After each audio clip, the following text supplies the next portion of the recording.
काय सांगाल, काय अपेक्षा आहेत तुम्हाला? प्रत्येक व्यक्तीच्या खात्यात 15 लाख रुपये टाकू, दरवर्षी 2 कोटी रोजगार देऊ, शेतमालाच्या उत्पन्न खर्चाच्या 1.5 पट शेतमालाला भाव देऊ, आदी इत्यादी वचनं देऊन मोदी सरकार हे 12 वर्षापूर्वी सत्तेत आलं होतं. एक तप त्यांनी पूर्ण करत असताना आज 12वा अर्थसंकल्प केंद्र सरकार सादर करत आहेत. या तमाम सर्व ज्या त्यांच्या घोषणा होत्या त्याची अंमलबजावणी आजच्या अर्थसंकल्पामध्ये व्हावी. 2024च्या पूर्वी प्रत्येक माणसाला घर देणार होते, त्याच्या संदर्भामध्ये देखील त्यांनी आज अर्थसंकल्पामध्ये उल्लेख करावा. हर घर नल और हर नल को जल अशी देखील त्यांची एक घोषणा होती. तिचंही काय झालं एकंदरीत त्यांनी सांगावं. मुळात 12 वर्ष पूर्ण करत असताना त्यांनी दिलेल्या सर्व घोषणांचा लेखाजोखा आज वेगळ्याने अर्थसंकल्पामध्ये मांडण्यात यावा. सोबतच आजच्या अर्थसंकल्पाकडून जी अपेक्षा आहे ती अपेक्षा देखील स्पष्ट स्वरूपाची आहे. या देशामध्ये गरीब आणि श्रीमंतातली जी दरी आहे ही दिवसेंदिवस वाढत चाललेली आहे आणि विशेष करून या 12 वर्षामध्ये श्रीमंत माणूस हा अधिक श्रीमंत होत चाललेला आहे आणि मध्यमवर्गीय आणि गरीब माणूस हा अधिक गरीब होत चालल्याचं एकंदरीत सर्व जे सर्वेक्षण आहेत आणि सर्व राष्ट्रीय आणि आंतरराष्ट्रीय जे अहवाल आहेत त्यामधून हे ध्वनित होत आहे की आपल्या देशाच्या अर्थव्यवस्थेकरता अत्यंत घातक स्वरूपाचं आहे. दस्तरखुद पंतप्रधान नरेंद्र मोदी यांनी देखील आपली अर्थव्यवस्था के स्वरूपामध्ये वाढत आहे याबद्दल त्यांनी खंत दुःख व्यक्त न करता श्रीमंत होणं हे पाप आहे का असा प्रतिप्रश्न विचारला होता आणि श्रीमंत लोक होत चालले त्याचं समर्थन केलं होतं. या अर्थसंकल्पाच्या पार्श्वभूमीवर माझा त्यांना एक प्रतिप्रश्न आहे की गरीब होणं हे पाप आहे का? कारण गरीब माणूस हा अधिक गरीब होत चाललाय, याचं पाप हे केंद्र सरकारचं आहे आणि या पापापासून मुक्ती मिळवण्याच्या अनुषंगानं त्यांनी दारिद्र्याच्या निर्मूलनाचे आणि मध्यमवर्गीयांना अधिक आश्वस्त करणारा असा अर्थसंकल्प असावा ही या अर्थसंकल्पाच्या अनुषंगानं अपेक्षा आहे. ते राष्ट्रवादीचे नेते होते अजित पवार यांची आता मृत्यू झालेला आहे. बारामती विधानसभा आता रिकामी झाली. त्या ठिकाणी 6 महिन्यानंतर निवडणूक होणार आहे. सुनेत्रा पवार ह्या निवडणूक लढतील. सूत्रांची माहिती मिळते की त्या ठिकाणी बिनविरोध निवडणूक होऊ शकते. काँग्रेसची काय भूमिका असणार त्या ठिकाणी? महाराष्ट्रामध्ये लोकनेता आणि मोठा एखादा नेता गेल्यानंतर त्या ठिकाणी सर्वांनी एक श्रद्धांजलीच्या अनुषंगानं उमेदवार न देणे हा सभ्यतेचा संकेत आहे आणि तो संकेत पाळत असताना जर सभ्यतेचं आणि नेमकेपणानं समाजकारण राजकारण याची सांगड जर घातल्या गेली तर जरूर त्याचाच कित्ता हा गिरवला गेला पाहिजे. मागची अनपोज निवडणूक लोकनेते कदम मागच्या वेळेस विश्वजित कदम जे आहेत हे अनपोज निवडून आले होते आणि ते निवडून येण्याच्या पार्श्वभूमीवर त्यांचे वडील यांचं फार मोठं योगदान हे महाराष्ट्राला लाभलेलं असताना त्यांची निवडणूक जशी अनपोज झाली होती ते काँग्रेसच्या चिन्हावर अनपोज निवडून आले होते तसं पुन्हा महाराष्ट्राला बघायला निश्चित स्वरूपात आवडेल. भारतीय जनता पार्टी का कुल मिला के उनकी मोटस ऑपरेंडी ये गलत है. ये भस्मासुर जैसी है, चेटकिन जैसी होती है, उसी प्रकार से भारतीय जनता पार्टी का कार्यप्रणाली है. मी त्या संदर्भात एवढंच भाष्य करेल की लीडर असावा, डीलर नसावा. दादा आज पवार कुटुंब अनुपस्थित होते. एकंदरीत या संदर्भामध्ये पवार कुटुंबियांच्या प्रती सर्वांचीच आपली महाराष्ट्रात पक्षाच्या पलीकडे जाऊन सहानुभूती आहे आणि या पार्श्वभूमीवर लोकनेते शरद पवार साहेब यांनी जे विधान केलंय ते विधान पुरेसं आहे. मालेगाव गुजराती महापौर निश्चित केला आहे आणि त्याला महाराष्ट्र एकीकरण समितीने विरोध केला, आंदोलन ते सुरू करते, कसं पाहतात? भारतीय जनता पक्ष हा पोलरायझेशन करणारा पक्ष आहे. मुळात भारतामध्ये कोणी कुठे काय व्हावं हा त्या गावाचा प्रश्न आहे आणि भारतातला माणूसच कुठेही लोकप्रतिनिधी होणार आहे. मात्र अलीकडच्या काळात राजकारणात, समाजकारणात, पाण्यात, धोरणात, पावसात, आभाळात सर्व दूर जे आहे हा कुठे ना कुठे भेदभाव करण्याचा आणि पोलरायझेशन करण्याचा भारतीय जनता पक्षाचा प्रयत्न आहे आणि त्यातलाच तो एक भाग आहे. त्यांच्या निधनामुळे यंदा जिल्हा परिषद निवडणुकीचा प्रचार करणार नाही अशी घोषणा देवेंद्र फडणवीसांनी केली. देवेंद्र फडणवीसांना लोकांमध्ये जाण्यात असताना एक गंड त्यांच्या मनात आहे, कारण ते गेल्यानंतर लोकांमध्ये कुठल्याही प्रकारचा उत्साह नसतो, किंबहुना ते गेल्यानंतर लोक त्यांची टर उडवतात. म्हणून आपण बघितलं असेल की एवढे थम्पिंग मेजॉरिटीनी सरकार आल्यावरही कुठेही लोकांमध्ये जाऊन मिसळणे, लोकांमध्ये जाऊन राहणे, मोठ्या मोठ्या लोकांच्या सभा घेणे, जनता दरबार घेणे असं कुठलंही काम हे देवेंद्र फडणवीस करत नाही. महानगरपालिकेच्या निवडणुकीच्या वेळेस प्रचार सभांच्या ऐवजी त्यांनी मुलाखती देणं पसंत केलं त्या गावामध्ये जाऊन, मात्र प्रचार सभेला गेले नाही. नगरपालिकेच्या निवडणुकीत आले, स्टेजवर बोलले आणि चालले गेले. त्याही वेळेस त्यांनी लोकांशी संवाद साधला नाही. लोकांशी संवाद साधण्याची अडचण त्यांना आहे, कारण लोकांच्या डोळ्यात डोळे घालून बघण्याची हिंमत आणि नैतिकता ही देवेंद्र फडणवीसांमध्ये नाही. जयंत पाटलांनी त्या घटनेबद्दल शंका व्यक्त केली. काय वाटतं की खरोखर त्यात शंका करण्यासारखं विषय आहे? अजित पवारांचा विमानाचा अपघात झाल्यावर महाराष्ट्राला धक्का पोहोचला आणि पहिली जी माहिती आली ती ही आली की व्हिजन क्लिअर नसल्यामुळे, धुकं नसल्यामुळे, हवाई पट्टी जी आहे ती दिसत नसल्यामुळे अपघात झाला, अशा स्वरूपाची पहिली माहिती आली. जेव्हा की बारामतीतील सर्व लोक सांगतात की अशी कुठली परिस्थिती नव्हती, वातावरणामध्ये कुठेही धुकं नव्हतं आणि व्हिजन क्लिअर होतं, अशी देखील माहिती आली. म्हणजे पहिलीच माहिती ही चुकीची आली. त्याच्या मागोमाग दुसरी जी माहिती आली की लँडिंग होत असताना कुठे तारेमध्ये विमानाचे चाकं अडकले आणि म्हणून अपघात झाला, मात्र तशी परिस्थिती नव्हती. आणि आता 5वा दिवस असतानाही नेमकेपणाने अपघात कसा झाला, का झाला, ब्लॅक बॉक्स सापडला, त्याच्यात काय होतं, पायलटने अंतिम सूचना काय दिल्या, या संदर्भातीलही माहिती अद्यापपर्यंत न मिळणे, एकंदरीत हा सर्व जो घटनाक्रम आहे हा संशयाच्या दिशेने हा घेऊन जाणार आहे. किंवा एखादा अपघात जेव्हा होतो आणि एखाद्या मोठ्या नेत्याचा जेव्हा अपघात होतो, तेव्हा तो अपघात का झाला याचा कार्यकारण भाव हा समोर आला पाहिजे. तब्बल 5 दिवसानंतरही तशा प्रकारचा माहिती तांत्रिक स्वरूपाची न येणं आणि अपघात झालेल्या क्षणापासून वेगवेगळी माहिती येणं, या अनुषंगानं आपसूक संशय जो आहे हा दाटलेला आहेच. पवारांचा पक्ष सुरक्षित राहावा म्हणून पार पडला अशी माहिती मिळते. काय वाटतं तुम्हाला? एकंदरीत दोन्ही पक्ष एकत्र होण्याची जी चर्चा सुरू होती, त्या चर्चेच्या पार्श्वभूमीवर काल झालेल्या घडामोडी ज्या आहेत ह्या कुठेतरी पाणी जिरतंय मुरतंय अशा अनुषंगाच्या आहेत. आम्ही विरोधक आहोत, ते दुसऱ्या पक्षाचे आहेत, त्यांच्या पक्षात काय करावं हा संपूर्णतः त्यांचा अधिकार आहे. मात्र जे काही चाललंय हे संस्कृतीला, सभ्यतेला आणि राजधर्माला आणि राजकारणाला शोभणारं नाही. मुख्यमंत्री राहिले. आता त्यांची इच्छा होती की मुख्यमंत्री व्हायची, ती आपणच राहिले. महाराष्ट्राचे न झालेले मुख्यमंत्री अशी आदरांजली या निमित्तानं मी व्यक्त करतो. देणं योग्य वाटलं नाही का? कारण घरातलाच विषय होता. फक्त उपमुख्यमंत्रीपदी शपथ घ्यायची होती. शरद पवारांनी तर सांगितलं की मला निरोप नाही आला म्हणून. राजकारणाच्या ठिकाणी असतं, मात्र काही संकेत असतात, ते संकेत पाळल्या गेले नाहीत असं एकंदरीत दिसतंय. पाटील असावा, पटेल नसावा. कोणत्याही पक्षाचा अध्यक्ष लीडर असावा, डीलर नसावा.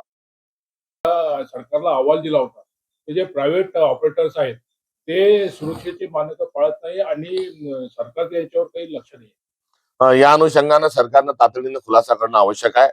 माहिती वेगवेगळी येतात आहे, अहवाल वेगवेगळे येतात आहे, मात्र आपल्या मुख्यमंत्र्यांनी फक्त केंद्रीय मंत्र्यांना एक चौकशी करण्याच्या संदर्भातलं विनंती पत्र देऊन ते मोकळे झालेले आहेत. या संदर्भामध्ये त्यांनी तत्परता दाखवली पाहिजे. जेवढी तत्परता उपमुख्यमंत्री पदाच्या शपथविधीची दाखवण्यात आली, मला वाटतं त्यापेक्षा दुप्पट जी कार्यक्षमता आणि तत्परता या अपघाताच्या चौकशीच्या अनुषंगानं दाखवण्यात जाणं आवश्यक आहे. करण्यात आलं की आता दादा तर गेले, मात्र पुढे काय? कारण की अजित पवारांचं राजकारण हे स्वतंत्र मानायचं होतं. शिंद्यांप्रमाणे ते राष्ट्रीय स्वयंसेवक संघाच्या मुख्यालयात हजेरी लावत नव्हते, कधी गेले नाहीत. पण अजित पवार उपमुख्यमंत्री झाले ते तब्बल 6 वेळा. मात्र त्यांनी एक ऑफर आली होती त्यांना ज्यावेळेला उपमुख्यमंत्री एकनाथ शिंदे हे भाजपासोबत गेले 40 आमदारांसह. त्यावेळेला त्यांना ऑफर आली होती किंवा म्हणजे स्वतः बोलले होते की शिंद्यांच्या आधी मी गेलो असतो, म्हणजे मला ऑफर होती. पण भाजपच्या सोबत दादा गेले व मुख्यमंत्री पदावर स्थिरावले आणि मुख्यमंत्री हे शिंदे झाले त्यावेळेला. अजित पवार हे शरद पवारांच्या दुसऱ्या पिढीतलं राजकारण पुढे घेऊन जात असताना एक झंझावत त्यांच्या माध्यमातून महाराष्ट्राला बघायला मिळाला आणि त्यांच्या अकाली जाण्यानं, त्यांच्या अपघाती निधनानं अनेक प्रश्नांची उत्तरं ही अनुत्तरित राहिलेली आहेत. त्यामुळे एक व्यक्ती, एक पक्ष जेव्हा त्याचं सक्षमतेने नेतृत्व करतो, त्या नेतृत्व केल्यानंतर त्यांच्या जाण्यानं अनेक प्रश्न निर्माण होतात. काळामध्ये याची प्रश्नाची उत्तरं सर्व दडलेली आहेत. मात्र काही ट्रेडर जे आहेत, काही दलाल जे आहेत, यामध्ये जी भूमिका निभवतात आहे त्याचे दुष्परिणाम महाराष्ट्राच्या सर्व पक्षांवर आणि सर्व राजकारणावर आणि समाजकारणावर होणार आहेत. मी काँग्रेस पक्षाचा कार्यकर्ता आहे. त्यांच्या पक्षात चाललेली चर्चा ही महाराष्ट्राच्या कानावर आहे आणि त्याचे झालेले प्रयत्न हे देखील आपल्या सगळ्यांच्या समोर आहे. त्यामुळे आम्ही काँग्रेस म्हणून यावर काही भाष्य करणार नाही. आम्ही काही तोडोवाले नाही. आम्ही कोणते पक्ष तोडत नाही. तर आम्ही भारत जोडोवाले आहेत. त्यामुळे आमच्या शुभेच्छा राहतील. त्यामुळे देवेंद्र फडणवीसांनी आता जाहीर प्रचार करण्याचे नाकारले की कुठल्या प्रकारचे प्रचार सभा घेणार नाही असं त्यांचा निर्णय आहे. आपण बघितलं असेल देवेंद्र फडणवीस या टर्मला मुख्यमंत्री झाल्यापासून त्या कुठल्याही सभांमध्ये ते वावरताना आढळून येत नाही. महानगरपालिकेच्या निवडणुकीच्या वेळेस त्यांनी सभांच्या ऐवजी त्यांनी केवळ मुलाखती देणं हे पसंत केलं होतं. तर नगरपालिकेच्या वेळेस देखील ते यायचे, भाषण करायचे आणि निघून जायचे. लोकांना टाळण्याचं काम देवेंद्र फडणवीस एकत्रित करीत आहेत. त्यांची लोकांमध्ये असणारी प्रतिमा ही संशयाची किंवा हा केसानी गळा कापणारा माणूस आहे, हे क्रूर आहेत आदी इत्यादी त्यांच्या संदर्भामध्ये अत्यंत निगेटिव्ह एक वातावरण असल्यामुळे ते लोकांच्या समोर जायला तसेही तयार नव्हते. या निमित्तानं ते झालेल्या अपघाताचा कुठेतरी आधार घेऊन ते लोकांमध्ये जाण्याचं टाळत आहेत. अर्थ खात्यासंदर्भात अद्याप निर्णय नाही, कारण की अजित पवार घटना झाली त्यामुळे निर्णय झाला नाही. काय वाटतं तुम्हाला की असा प्रस्ताव राष्ट्रवादीतून आला नाही आणि फडणवीसांनी खातं सांभाळावं अशी राष्ट्रवादीने प्रस्ताव दिला होता? या संदर्भामध्ये सरकारने खुलासा करणं आवश्यक आहे. कारण वेगवेगळी मतं त्या संदर्भात येत आहेत. मुळात राष्ट्रवादी काँग्रेस पक्ष हा सर्वसाधारणपणे मधली 5 वर्ष जर वगळली तर 99 पासून अर्थसंकल्प हा राष्ट्रवादी काँग्रेसच सादर करत आलेला आहे. अजित पवार हे कार्यक्षम अशा स्वरूपाचे मंत्री आणि अर्थ विभागाची धुरा सांभाळणारा एक समर्थ व्यक्तिमत्वाचा माणूस अशा स्वरूपाची त्यांची ओळख होती. अर्थसंकल्प काही एका दिवसात आणि एका रात्रीत तयार होत नाही. अजित पवारांनी अर्थसंकल्पाचा पूर्ण ढाचा तयार केल्याची माहिती आहे आणि अर्थसंकल्प सुनिश्चित केल्याची माहिती आहे. शेवटचा हात फिरवणं बाकी असताना आता त्यांच्या पक्षाला अर्थ खातं न देणं आणि मुख्यमंत्र्यांनी स्वतःकडे हे खातं वळवणं हे अनाकलनीय आहे. काँग्रेसमध्ये नेमकं चाललंय काय? काँग्रेसचाच महापौर चंद्रपूरमध्ये बसलेला आपल्याला आढळून येईल. काँग्रेसमध्ये दोन्ही नेमचे जे नेते आहेत ते एकत्रित स्वरूपामध्ये त्या ठिकाणी सत्ता स्थापन करतील. एमआयएमच्या विरोधामध्ये एकत्र येत आहे असे संकेत आहे का? अजिबात कुठल्याच परिस्थितीमध्ये काँग्रेस ही इतर कोणाच्याही सोबत ही जाऊ शकत नाही. एक ऑप्शन मेंबर मिळावा म्हणून तिथे काही कारस्थानं जे सुरू आहेत त्याचा आम्ही निषेध करतो. 2 भारतीय जनता पक्षाची जी नगरसेवक तिथे केवळ निवडून आलेली आहेत यांनी काँग्रेसमध्ये विलीन करण्याच्या अनुषंगाने प्रस्ताव आला होता. तो प्रस्ताव हा चर्चाधीन आहे. इतपर जी एकंदरीत माध्यमांमध्ये जी माहिती मिळते आहे त्या अनुषंगानं त्या ठिकाणी निरीक्षकांना पाठवलेलं आहे आणि आमच्या निवडून आलेल्या 3 नगरसेवकांना कारणे दाखवा नोटीस देखील आम्ही दिलेली आहे. संमत आहे ते? निश्चित 2 जण देश चालवतात आहे आणि 2 लोकांना त्याचा फायदा मिळतोय.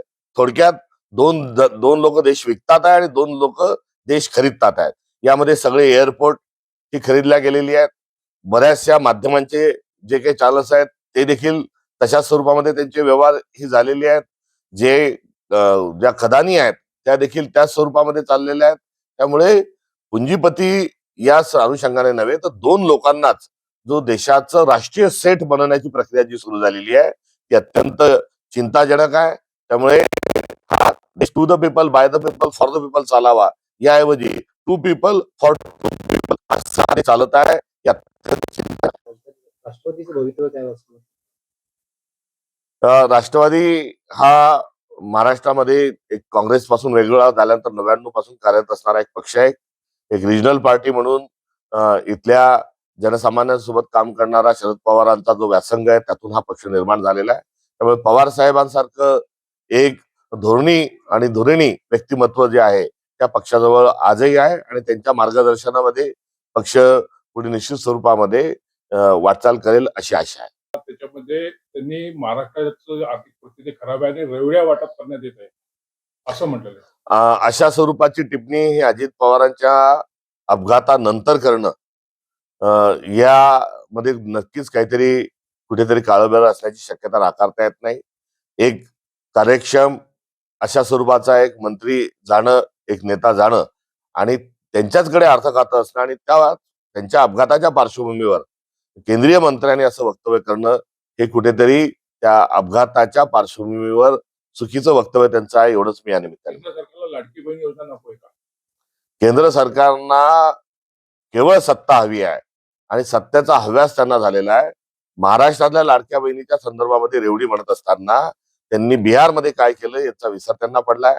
आसाममध्ये ते काय करायला चालले आहेत त्याचा त्यांना विसर पडलाय.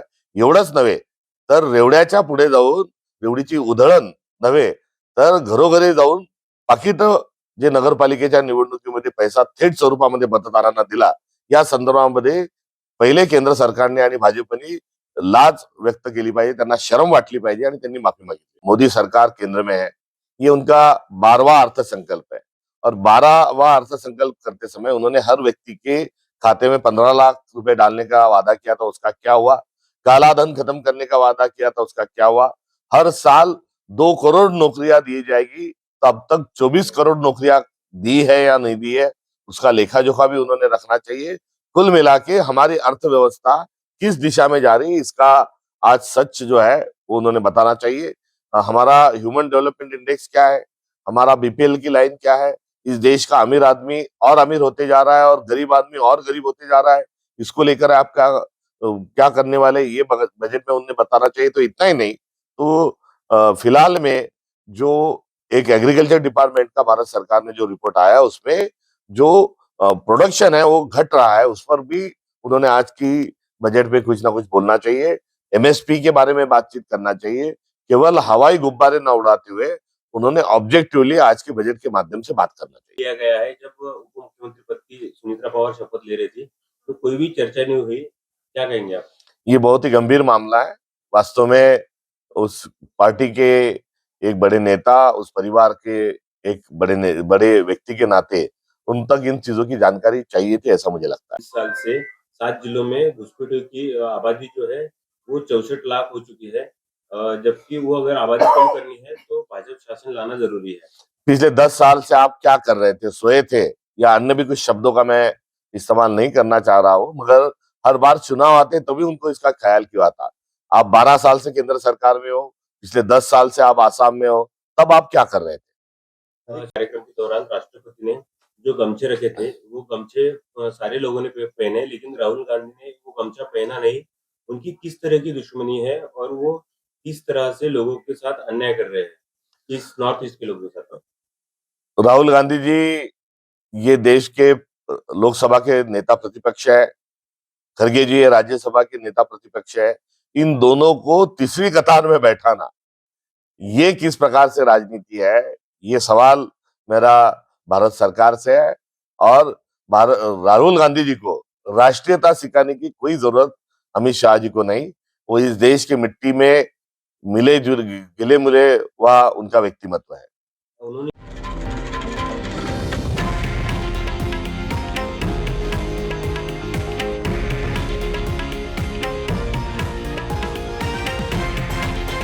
हे आहे देशातील नंबर 1 न्यूज नेटवर्क आणि आपण पाहत आहात TV9 मराठी, एकमेव.